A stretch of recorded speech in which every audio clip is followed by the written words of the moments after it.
ስራ ማለት ኪዳነ ወልድ ክፍሌ መጽሐፈ ሰዋስው ወግስ ወመዝገበ ቃላት ሐዲስ ላይ ስራ ማለት ሰርህ፣ ሰርሁ፣ ሰርሆት በማለት ትርጉሙንም ማበጀት፣ ማሳመር፣ ማቅናት፣ ማስላት፣ ማሳካት፣ ማከናወን በማለት አስቀምጠውልናል። እንዲሁም ደግሞ የአዲስ አበባ ዩኒቨርሲቲ 1993 ላይ ባወጣው መዝገበ ቃላት ላይ ምን አለ?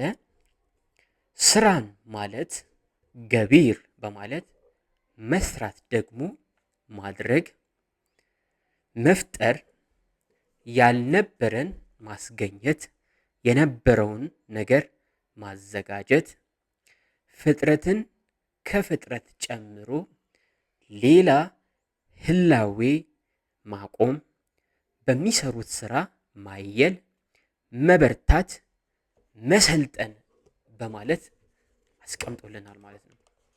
ብዙ ጊዜ ስለ ስራ ስናስብ ምናልባት ሁለት አማራጮች ናቸው ወደ ሀሳባችን የሚመጡልን። አንደኛው ተቀጥሮ መስራት፣ ሌላኛው ደግሞ የግል ስራ መስራት። ወዲያው ወደ አይምሯችን የሚመጡ ነገሮች ማለት ነው። ብዙ አይነት የስራ አማራጮች አሉ። ከነሱም ውስጥ ለምሳሌ ትምህርት የሚያስፈልገው ስራ አለ። መደበኛ የትምህርት ዝግጅት የሚያስፈልገው የማያስፈልገውም ስራ አለ። የቀን ስራ አለ። የኮንትራት ስራ አለ።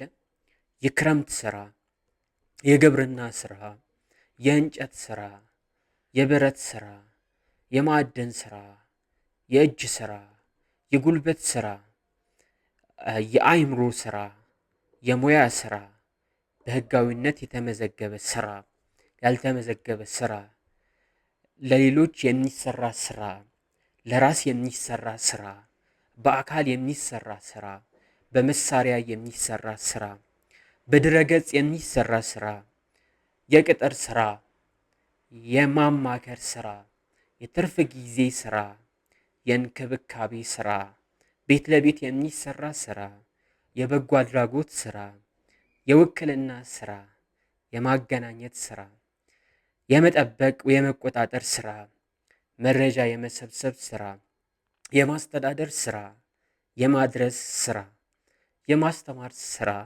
የማሰልጠን ስራ፣ የማስተናገድ ስራ፣ የማመላለስ ስራ እና ሌሎችም ስራዎች አሉ።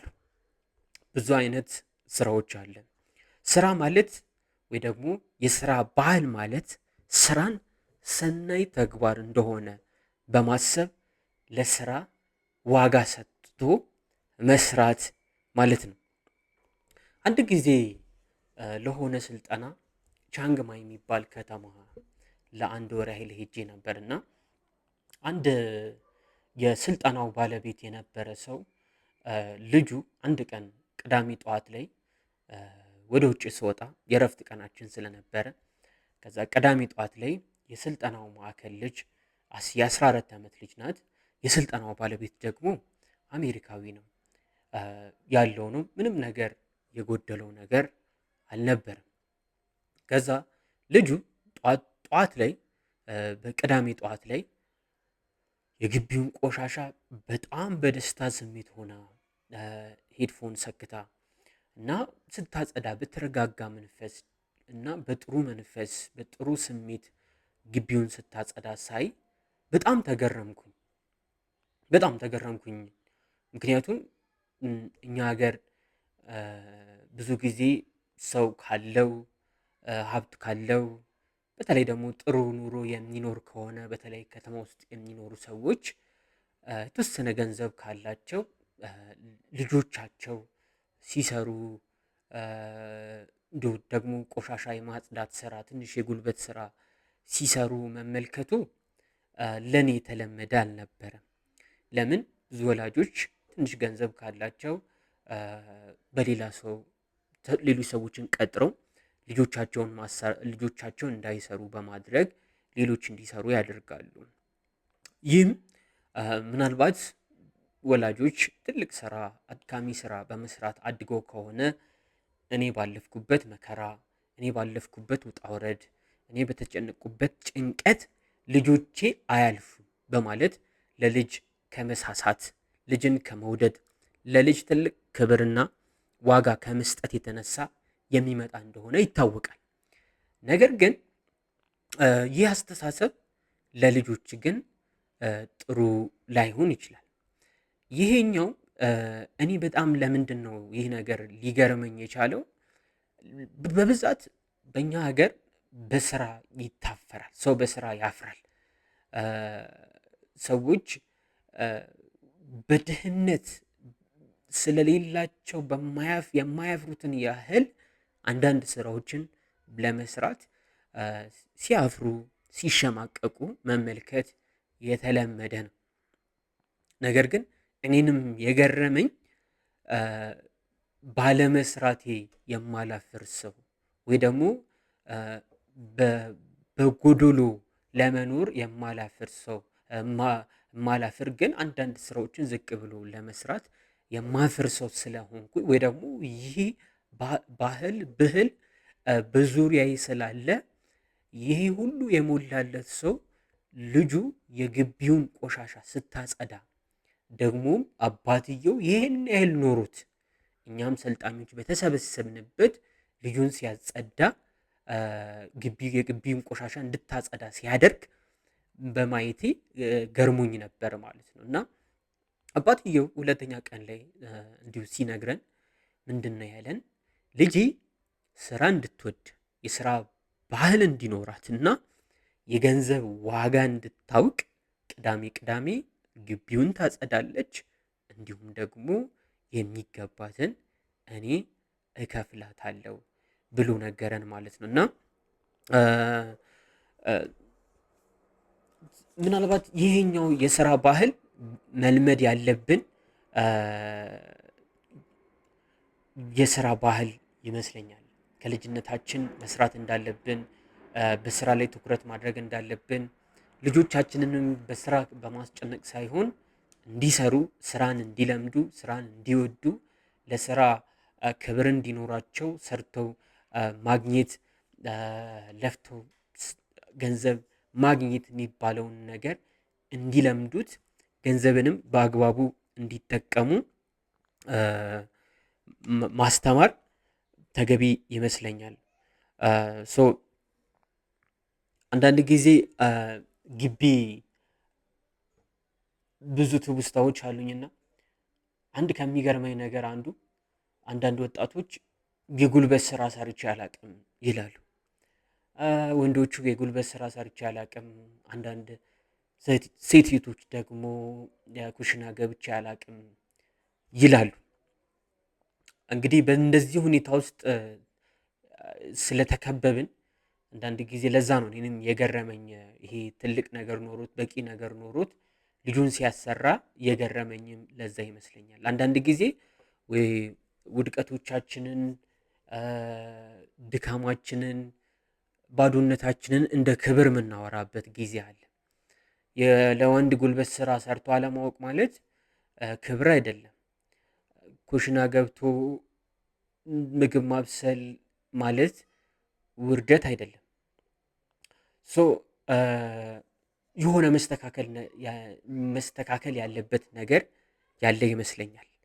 ስራ የመውደድ፣ ለስራ ትልቅ ቦታ የመስጠት ችግር ያለ ይመስለኛል። ነገር ግን አሁን ከጊዜ ወደ ጊዜ እየተስተካከለ ወጣቶች እየተማሩ ስራ መስራት፣ 1 2 3 ዲግሪ መማር ነገሮች እየጨመሩ ያሉበት ሁኔታ ስለሆነ አሁን ደስ የሚል ነገር አለ። በእርግጥ ከተማውም ውስጥ ይሁን በእኛ ሀገር በገጠሩም ውስጥ ያለው ነገር፣ ከተማ ውስጥ ያለው ሰዎች የተሻለ ጉድ የሚባል ነገር፣ መልካም የሚባል የገቢ መጠን ስላላቸው ልጆቻቸውን ብዙም የስራ ልምድ እንዲኖራቸው ከማድረግ ይልቅ ወይ ትምህርት ላይ የሆነ ነገር ላይ ፎከስ እንዲያደርጉ ወይ ደግሞ ወላጅ ሙሉ በሙሉ የልጅን ኃላፊነት ወስዶ ልጆች ደግሞ አቅም የሌላቸው ያደርጋል ያን ነገር። ልጆች በራሳቸው የሆነ ነገር እንዲሰሩ የሆነ ኃላፊነት ወስደው የሆነ ነገር እንዲያደርጉ አለማድረግ ልጆች ጠንካራ እንዳይሆኑ ሊያደርጋቸው ይችላል። ይህ ነገር ደግሞ ልጅ የስራ ባህል ወጣት የስራ ባህል ይዞ እንዳያድግ ሊያደርገው ይችላል። ይህም ብቻ ሳይሆን አንዳንዴ ለምሳሌ ከከተማ ውጪ ወይ ደግሞ ክፍለ ሀገር ወይ ደግሞ ገጠራማው ክልል አካባቢዎች ላይ የሚኖር ወጣት ደግሞ አንዳንድ ጊዜ ከአቅሙ በላይ የሆነ ስራ ይሰራል። ነገር የሚሰራው ስራ ዋጋ ያለው ወይ ደግሞ ሪተርን ያለው ወይ ደግሞ በሰራው ልክ በደከመው ልክ መልካም ነገር ወይ ደግሞ መልሶ የሚሰጠው የገንዘብ ይሁን ሌሎች ዋጋዎች ላይኖሩት ይችላሉ። ስለዚህ ጠቅለል አድርጌ ስመለከተው በከተማውም አካባቢ በገጠሪቱም ያለው ሁኔታ ወጣቶች ስራ ወዳድ ሆነው ለስራ ዋጋ ሰጥተው እንዲያድጉ ይህን ስብዕና እንዲይዙ የሚያደርግ ያን ያህል የሚያደርግ ሆኖ አላገኘሁትም። ነገር ግን አንዳንድ ሌሎች ሀገሮች ወጣቶችን ደግሞ ስንመለከት ለምሳሌ ክረምታቸውን የሆኑ ስራዎችን ይሰራሉ፣ ትምህርት ቤት እየተማሩ የሆኑ ስራዎችን ይሰራሉ፣ ገንዘብ ያጠራቅማሉ። 17 16 ዓመታቸው ላይ 18 ዓመታቸው ላይ ገንዘብ አጠራቅመው ሌላ ሀገር እኛም ሀገር ሊጎበኙ መጥተው አግኝቻቸው አውቃለሁ። እና ገንዘቡን እንዴት እንዳገኙ ሲነግሩኝ ብዙ ጊዜ ፋብሪካዎች ሰርተው ካፍቴሪያ ሰርተው የተለያየ ቦታ ሰርተው ገንዘቡን አጠራቅመው ለጉብኝት እኛ ሀገርም እንደመጡ ይናገራሉ ማለት ነው። እና በቃ የእኛ በሌላም ደግሞ አንዳንድ ጊዜ ከወጣቶች ጋር የማሳለፍ የመስራት የማስተማር የማሰልጠን እድሉ አለኝ ነበረኝም አሁንም አለኝ። እና ብዙ ጊዜ ክላስ ውስጥም ስናስተምራቸው ሚስተር አታስጨንቀን፣ ብዙ ባታስጨንቀን ደስ ይለናል የማለት ነገር አለ። ከመስራት ይልቅ እንዲሁ ወይ ኮርስም ከሆነ እንዲሁ የማለፍ ፍላጎት ተግቶ ለፍቶ የሆነ ነገር ተጋፍጦ ራስን ለስራ ከማስለመድ ይልቅ ልፋቶችን ውጤት የሚያመጡ ልፋቶችን ትንሽ ስኬፕ አድርጎ ወይ ዘሎ ለማለፍ ፍላጎቶች ይታያሉ ወይ ደግሞ ይንጸባረቃሉ ማለት ነው።